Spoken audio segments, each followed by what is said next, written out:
Merci aux organisateurs d'avoir posé cette question, d'organiser cette rencontre, qui effectivement est une question éminemment politique, puisque d'une certaine façon, elle nous lie de façon intime, puis ensuite collective.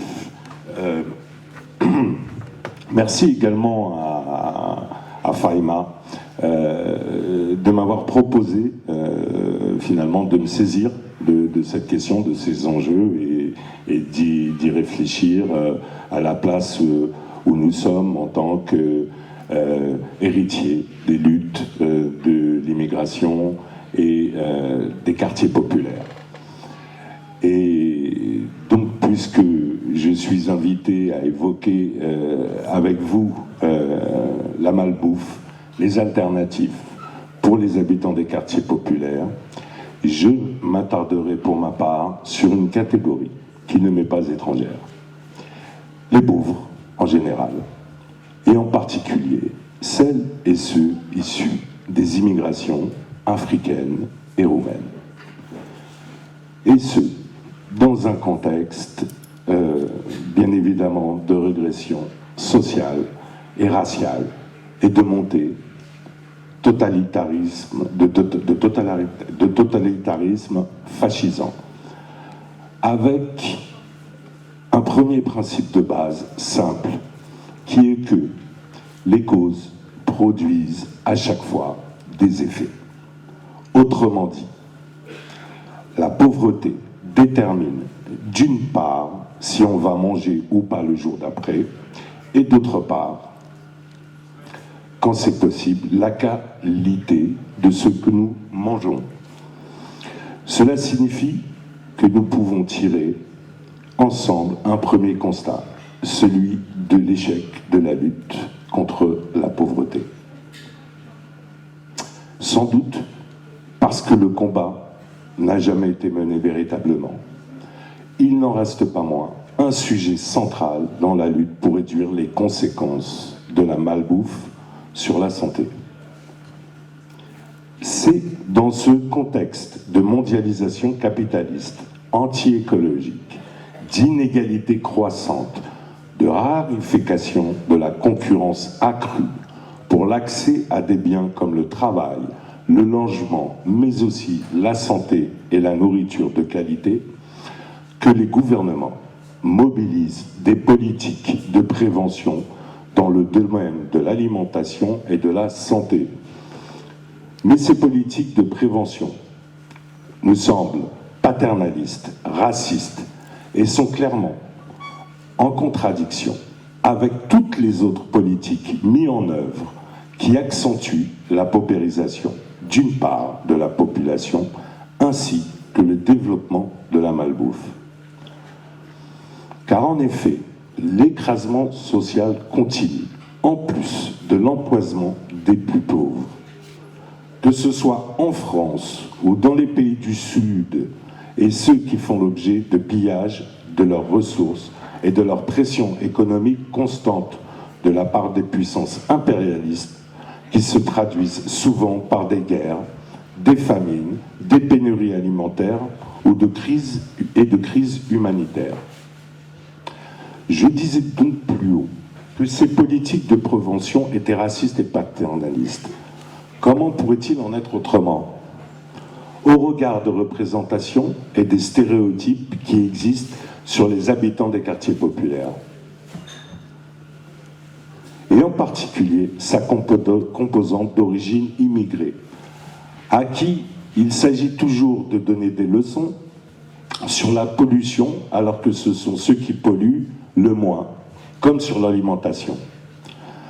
Depuis plusieurs décennies déjà, les familles issues des immigrations africaines vivant en HLM sont par exemple stigmatisées sur leur façon de faire de la cuisine, que certaines dernières, par exemple, participent à un surcroît d'humidité et donc à la dégradation des peintures, des murs, le bruit et l'odeur, on connaît. Alors même que nous savons parfaitement que les modes alimentaires des primo-arrivants, des migrants, ont permis à la plupart d'obtenir un capital santé qui s'est vite épuisé, du fait souvent de l'imposition des modes et usages alimentaires d'ici.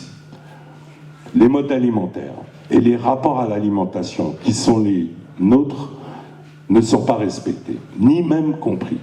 Voyez la surenchère dramatique, criminelle, islamophobe du gouvernement, avec des déclarations du ministre de l'Éducation actuel, qui nous explique, dans un grand média, que demander une réduction du prix de la cantine au titre du jeûne, du ramadan, dans le cadre du ramadan, est une atteinte à la laïcité.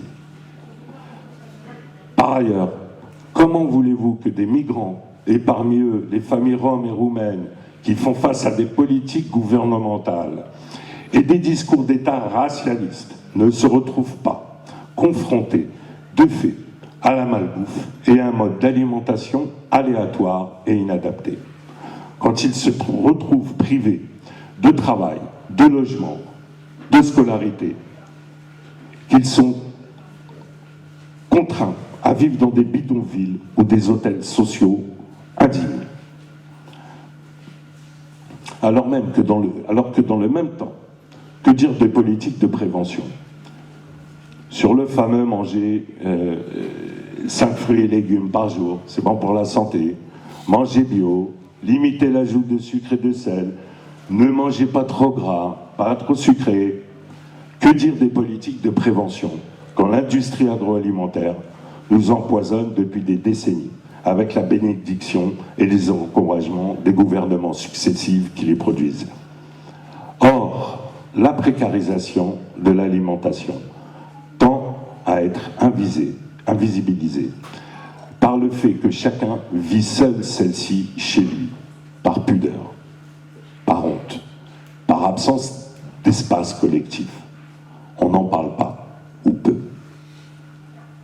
C'est aussi dans ce contexte mortifère que j'observe et constate depuis quelques années, dans beaucoup de quartiers populaires, l'organisation en association ou en collectif d'habitants, qui sont les plus souvent des habitantes, qui viennent en aide et nourrissent des familles dans le besoin, mais vont au-delà, viennent aider des SDF, des migrants, avec des maraudes, en collectivisant de la nourriture.